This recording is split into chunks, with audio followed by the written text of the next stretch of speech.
Assalamualaikum warahmatullahi wabarakatuh. Alhamdulillahirrahmanirrahim. Wa bihi nasta'in ala umuri dunya waddin. Wassalatu wassalamu ala asrofil anbiya'i wal mursalin sayyidina wa maulana Muhammadin wa ala alihi washabihi ajmain, amma ba'd. Pertama-tama marilah kita panjatkan puji dan syukur ke atas kehadiran Ilahi yang mana kita telah dilimpahkan nikmat taufik hidayah serta inayahnya kepada kita semua, sehingga kita dapat berkumpul dalam majelis ilmu yang insya Allah mubarak ini. Kedua kalinya selawat serta salam kita aturkan kepada junjungan Nabi Agung Muhammad SAW yang kita tunggu-tunggu syafaatnya fi yaumil qiyamah, amin ya rabbal alamin. Selamat siang adik-adik semua. Kita sebelum melakukan pembelajaran pada siang hari ini, kita alangkah baiknya berdoa dulu. Ridha wali syafaati Rasulillah.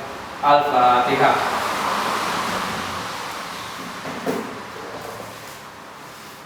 Oke, kita absen dulu ya. Kamal, Hadir Pak.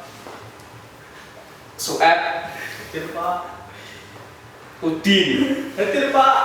Ini hadir semuanya. Ada Pak. Oke, terima kasih. Oke, materi pada pembelajaran siang hari ini adalah mengenai toharoh. Apa sih toharoh itu? Ada yang tahu? Kalau nggak ada ya yang tahu, saya akan menjelaskan. Toharoh adalah menurut bahasa bersih atau bersuci. Kalau menurut istilah, mensucikan badan, pakaian atau tempat dari hadas dan najis. Agama Islam itu sangat menganjurkan kepada umatnya agar selalu dalam keadaan yang bersih dan suci. Orang-orang yang sanggup menjaga kesuciannya, kebersihannya itu sangatlah akan dicintai oleh Allah Subhanahu wa Ta'ala. Oke, dari pengertian tersebut ada macam-macam toharoh. Macam-macam toharoh adalah toharoh dari hadas. Yang kedua, toharoh dari najis. Hadas adalah keadaan yang tidak suci. Hadas dapat membatalkan sholat dan wudhu. Hal ini berbeda dengan najis, karena najis hanya dapat membatalkan sholat, tetapi tidak membatalkan wudhu. Contohnya, kentut. Kentut itu adalah hadas kecil. Untuk macam-macam hadas dan cara mensucikannya. Bersuci dari hadas ada dua macam, yaitu bersuci dari hadas kecil dan bersuci dari hadas besar. Untuk menghilangkan bersuci dari hadas besar, yaitu dengan berwudu jika ada air. Lalu bagaimana kalau tidak ada air? Maka bisa menggunakan tayamum kalau tidak ada air sama sekali. Nah, cara yang kedua, bersuci dari hadas besar, yaitu menghilangkan hadas besar dengan mandi wajib. Nah, untuk sebab-sebab hadas besar, untuk mandi wajib, itu penyebabnya yang pertama yaitu bersetubuh antara suami dan istrinya. Nah, yang kedua, keluar mani. Ini bagian laki-laki. Melahirkan, yang ketiga, ini bagi perempuan. Yang keempat, haid dan nifas. Dan yang terakhir, meninggal dunia. Untuk macam-macam hadis, macam-macam toharoh yang tadi, yang kedua itu toharoh dari najis. Apa sih najis itu? Nah, najis adalah sesuatu yang dipandang kotor atau menjijikkan yang harus segera dibersihkan. Selanjutnya macam-macam najis dan cara mensucikannya. Yang pertama yaitu najis mukhafafah. Najis mukhafafah adalah najis yang keadaannya ringan.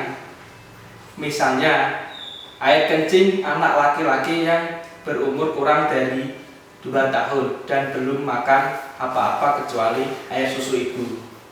Nah, untuk menghilangkan najis tersebut dengan cara memercikkan air atau mengusapnya pada benda yang terkena. Misalnya kertas ini terkena kencing anak laki-laki tersebut. Nah, maka kita cara membersihkannya dengan mengusap dengan air atau memercikannya dengan air. Seperti itu kalau najis mukhafafah cara membersihkannya. Nah, najis yang kedua yaitu najis mutawasito. Apa sih najis mutawasito itu? Najis yang keadaannya sedang. Nah, misalnya air kencing, nanah, darah, dan kotoran hewan. Untuk najis mutawasito ini dibagi menjadi 2, najis hukmiyah dan najis ainiyah. Najis hukmiyah adalah najis yang timbul oleh zat bau rasa yang tidak terlihat. Cara membersihkannya najis ini dengan mengalirkan air di atas benda yang terkena najis tersebut. Untuk najis ainiyah adalah najis yang timbul oleh zat warna, rasa, dan bau yang nyata. Untuk cara mensucikannya adalah dengan menghilangkan sifat najis tersebut, sifatnya. Nah, untuk najis yang ketiga yaitu najis mughaladah. Najis mughaladah adalah najis yang keadaannya berat. Misalnya terkena jilatan anjing, terkena jilatan babi. Untuk cara membersihkannya najis ini, najis mughaladah ini, kita harus membasuh bagian yang terkena najis tersebut dengan air sebanyak 7 kali. Di salah satu sela-sela air tersebut, basuhan air tersebut dicampuri dengan tanah. Nah, seperti itu cara mensucikannya najis mughaladah. Mungkin dari materi yang Bapak sampaikan ada yang ingin ditanyakan. Kalau tidak ada yang ingin ditanyakan,